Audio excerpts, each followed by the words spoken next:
खुलुमबाय नोंथांमोनखौ आंनि गुबुन मोनसे गोदान भिडिअ बरनाय बावहरनाय थाबाय स' दिनैनि भिडिअआ जाहैबाय गोबाङानो आंखौ कुइसन सोंगासिनो जे नों गवायावहाय मानो थाहैदों मा मावदों आरो माखासेयाथ' बिराद गाज्रि बुंदों आरोना आंखौहाय ओमफ्राय आङो लाइभआवबो खिथाखाबायमोन आरो लोगोसे आंनि प्रिभियास भिडिअआवबो खिथाखाबायमोन अब्लाबो नोंथांमोना सोरबा नुवाखैबा नुयिखायनो आंखौ कमेन्ट्स खालामहरबाय थादों नालाय मा मावो आब' प्लिज खिथा बेबायदि होननानै स' आं नोंथांमोननो दिनै बे भिडिअनि गेजेरजों खोन्थागोन आरोना स' नोंथांमोना जुदि आंनि भिडिअखौ नायनो इन्टारेस्टेडब्ला नायलांबाय थादो ना मा होनो थ' बिदिब्ला आंनि भिडिअखौ स्टार्ट खालामनोसै चलो स' गाइस फार्स्टआवनो जाहैबाय बबेनिफ्राय जुरिजेनबावनो आङो सानबाय आरोना माने नोंथांमोनाथ' आंखौ गोबाङानो बुंगासिनो मानो थाहैदों मा खामानि मावदों नों जे बुङो खामानि मा खामानि स' आं दिनैहाय खिथानोसै बेनो जाहैबाय गवायावहाय मोनसे कम्पानियावहाय आङो स्पन्सरशिप मोनदों आरोना बे स्पन्सरशिपनि आंनावहाय मेल फैदोंमोन फार्स्टआवहाय ओमफ्राय बेनि उनावहाय बिसोरनि जा मेम्बार कम्पानिनि जा मानसि बिसोरो आंखौ कन्टेक्ट खालामबाय जे जोंहा बेबायदि कम्पानि दङ माने डाइटिशियान आरोना हौवाबो हिन्जावबो बिसोरो माने अनलाइन माने स्टुडेन्टसफोरखौहाय फोरोङो माने जाय बिथांमोना लोदोनिफ्राय रानथें जानो नागिरो बिथांमोनखौहाय बिसोरो माने डेइलि फन कल बा बिथांमोननिफ्राय फिस लानानैहाय माने बिथांमोनखौ माबोरै जानांगौ मा खालामनांगौ माबोरै फास्टिं खालामनांगौ मा बेसेबांखिनि वाटार इनटेक खालामनांगौ मा खालामनांगौ बेसेबां घन्टा उन्दुनांगौ मानांगौ गासैबो डिटेल्सफोरखौहाय बे कम्पानिनिफ्राय डेइलि फन खालामनानै जायफोर स्टुडेन्टफोर थायो बिथांमोनखौ क्लास लायो आरोना बे मोनसे कम्पानि ओमफ्रायहाय नोंथांमोना आंनि खामानिया बेयावहाय मा होननानै साननो हागौ स' आंनि खामानिया जाहैबाय आंखौ एज ए इनफ्लुएन्सार आंखौहाय स्पन्सरशिप होदों बिथांमोना आंनि जानाय थानाय बेयावहाय फैनाय गासैबो माने आं थाइसेबो फैसा होनाङाखै आरोना बिसोरनो थांजोबदों जास्ट आंनि खामानिया जाहैबाय जोङो एभ्रि मर्निं 11आवहाय लाइभ फैनांगौ आरो लोगोसे रिल्स बानायनांगौ माने रिल्सआवहाय आंनि जा इन्स्टाग्राम एकाउन्ट नोंथांमोना आंनि इन्स्टाग्रामखौ नुदोंबा मिथिगोन आरोना बा नुवाखैबा चेक खालामबानो जाबाय आं बिथिं साइडआवहाय होनानै होगोन बेनो आरोना मेमा खानाय गुसुङा ओमफ्राय साराबो दङ ओमफ्राय बिसोरहा माने गोबां दिल्लीयावबो दङ बिसोरनि स्टाफफोर आरोना ओमफ्राय बे जोङो दायो दङ साउथ गवायावहाय स' आंना बेनो आरोना खामानिया आंखौहाय माने लाइफ प्रुफ देखायगोन माने बिसोरो वेट लस खालामहोनानै जिहेतु आंखौ गोबाङानो अमा बायदि जाबाय नोंखौ बुरै नुबाय नों बिराद लोदो जाबाय नों एक्ट्रेस जानो समायला माबा माबि आंखौ कमेन्ट्स हरो नोंथांमोना मिथिखायो आरो नंगौबो आं बिराद लोदो जाखाबायमोन माने दाबो लोदो दिसुन ओमफ्राय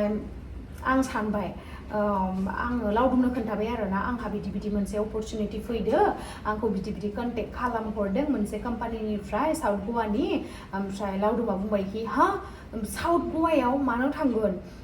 बेबा नंगौना नङा फेकसो खोमा होननानै आरोना बेयो डाउट जाबाय ओमफ्राय उनावहाय आं बुंबायखि नङा बिदि नङा ओमफ्राय बिसोरनि इन्स्टाग्राम पेज बा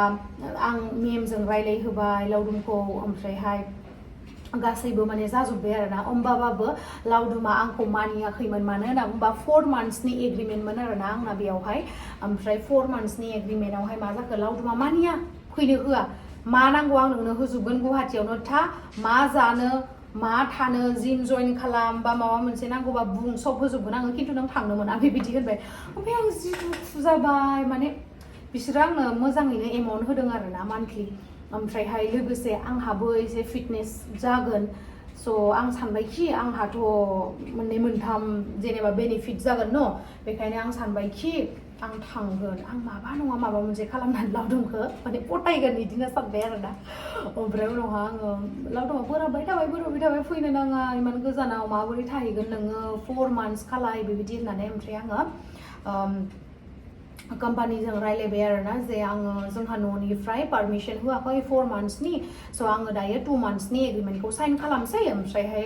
जुदि आं 3 बा 4 months थाबावगोनबा आं उनावहाय एक्सटेन्ड खालामनानै लागोन बिदि होननानै ओमफ्राय इसोरो जागोन दे मानिगोन माने जागोन मेमाबो मानिगोन नांबाय ओमफ्राय मेमखौ बिसोरनि जा स्टाफ दङ मेमखौ कन्टेक्ट खालामबाय ओमफ्राय मेमा आंखौ कल खालामबाय ओमफ्राय खालामनानै बुंबाय कि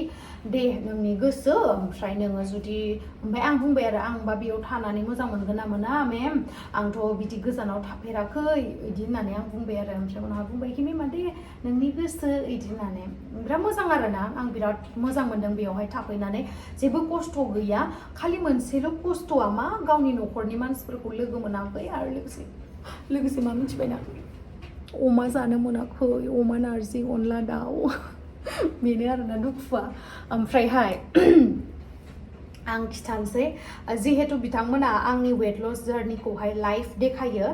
आं दिनैहाय खिथानोसै आरोना आं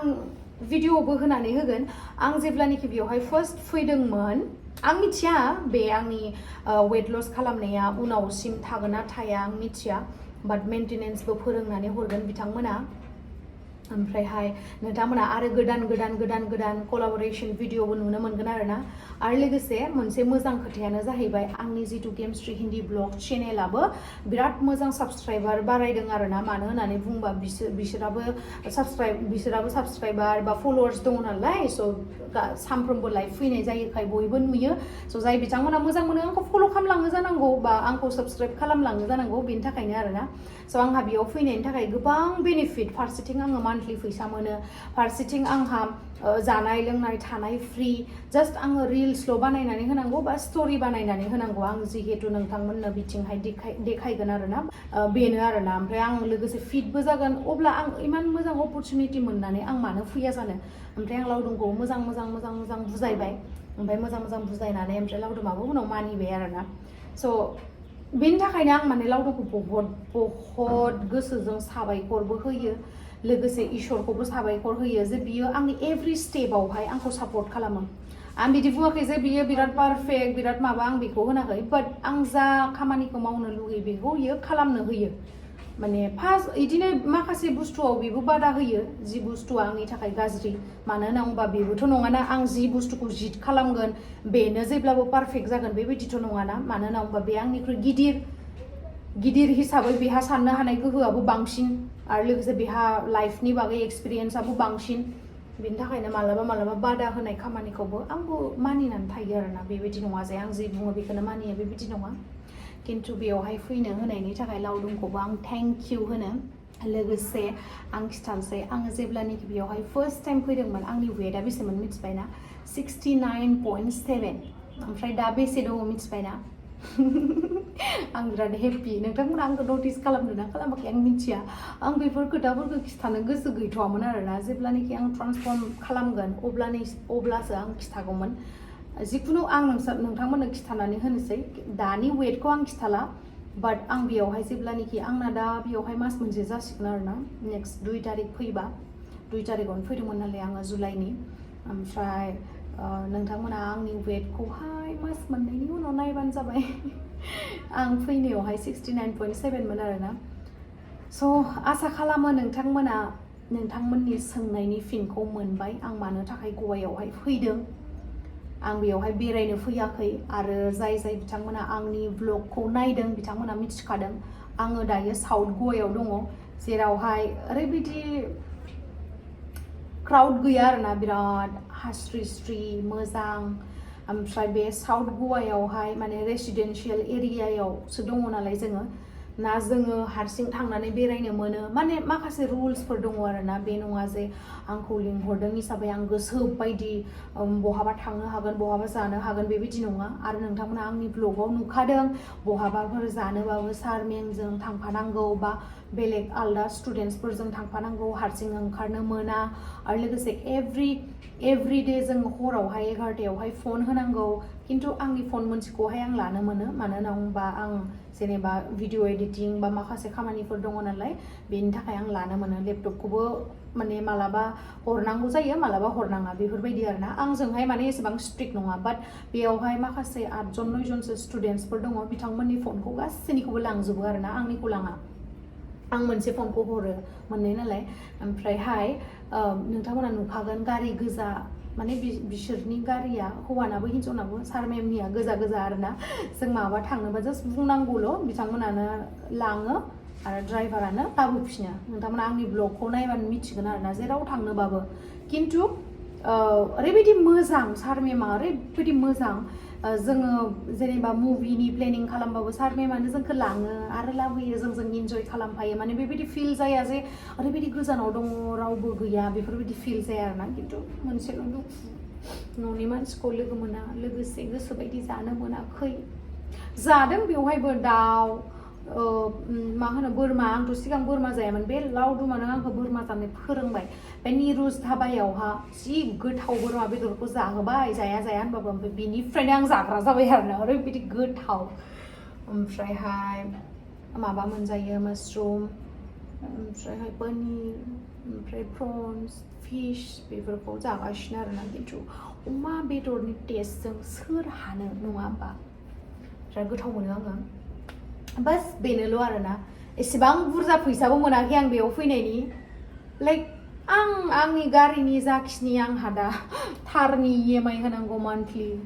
फंबायनो बायना होनाय बाइकनि EMI होनांगौ आंसो मिथिगौ आंहा बेसेबां रेसपन्सिबिलिटि दङ दा बुंलायगोन सोरबा लावदुमानो होखागोन माथो औ बेथ' होगोन खिन्थु आंहाबोथ' मोनसे सेल्फ रेसपेक्ट दङ ना जे एभ्रि टाइम आं बेखौ एभ्रि मान्थ बुंहरबाय थागोन नामा नै आंना EMI होनायनि टाइमा फैबाय फैसाखौ सोना होदो होननानै बेबायदि नङा आरोना आं जिहेतु खामायनो हायो आंनि नांगौखिनिखौ आं सुफुंनो हायो बेनो जथेस्थ' आदारवाइज बे आङो गिफ्ट होयो माबा होयो बेनि खोथा बेखौ आं एक्सेप्ट खालामो खिन्थु आंनि माखासे नांगौ जानाय जिरादफोर जेरैहाय आङो स्पन्सरशिपबो मोनो लिपस्टिकनि जा ड्रेसनि जा गाननाय जोमनाय जिखुनु जाखिनि आं मोनो नोंथांमोना दिन्थियो लावदुमनि फैसाखौ लानानै ड्रेस बायबाय आनबक्सिं भिडिअ खालामबाय थायो जोहोलि गावखौनो देखायबाय थायो बेबायदि नङाब्रा जोङो बेफोर ड्रेसफोरखौ फोननायफोरखौ हरो ओमफ्रायहाय जोङो भिडिअ बानायनानै होनांगौ अब्लाना जोङो मोनो फैसा मिथिबाय बेबायदि खिन्थु मालाबा आं गावबो बिहरो खिन्थु आं गावनो इन्डिपेन्डेन्ट ना बेनि थाखायनो आं गोसो बायदि माने आं जि बुस्थुखौ आं सिगां मोनबोआसै जि बुस्थुखौ आङो लुगैबाबो मोनासै बे बुस्थुखौ आंनाव जेब्ला फैसा थायो आं बिहरो आं गानो जोमो फोनो बेरायो बेबायदि आरोना स' बेवहायबो लावदुमा जेबो बुंनो हाया आंखौ मानो होनना बुङोबा आंनि फैसाजों बायदो बे माबायदि बुंनो हानो आंखौलाय बेबायदि आरो स' गाइस आं दोनथ'नोसै नामा बिराद अखा हाबाय नोंथांमोना खोनादों जानो हागौ आं दिन्थिनो र' स' आसा खालामो नोंथांमोना दिनैनिफ्राय आंखौ गवायाव मानो फैदों मा खामानि होननानै सोंनाय नंला जिहेतु आङो बे मोनसे भिडिअआवनो गासैबो खोथाखौनो खिथाजोबखाबाय नोंथांमोना आं जा खामानि मावो बेखौहाय नोंथांमोना कन्ट्रेक्चुवेल जब होननानै सानजागोन आरोना जिहेतु स्पन्सरशिपसो मोननाय नालाय खिन्थु आं बेयाव थानानै बिराद मोजां मोनदों मोजाङानो अखाल' हायो आरोना आं फैनायनिफ्राय सानसेबो बेबायदि दिन गैया जे अखा हायो सानफ्रोमबो अखा हायो ओमफ्राय खेरेननाय बिराद दङ मानो होनना बेयाव न'फोरा बिराद गोजान आरोना आं देखायनो नोंथांमोननो ओरैबायदि गोजान न'फोरा नै ओरैबायदि अखा हादों बिराद अखा हादों नै बैयावसो नै न'आ ओमफ्राय बेखिनियावथ' गैया ओमफ्राय नै बिथिं नै कनस्ट्राक्सन सोलिगासिनो गोजान आरोना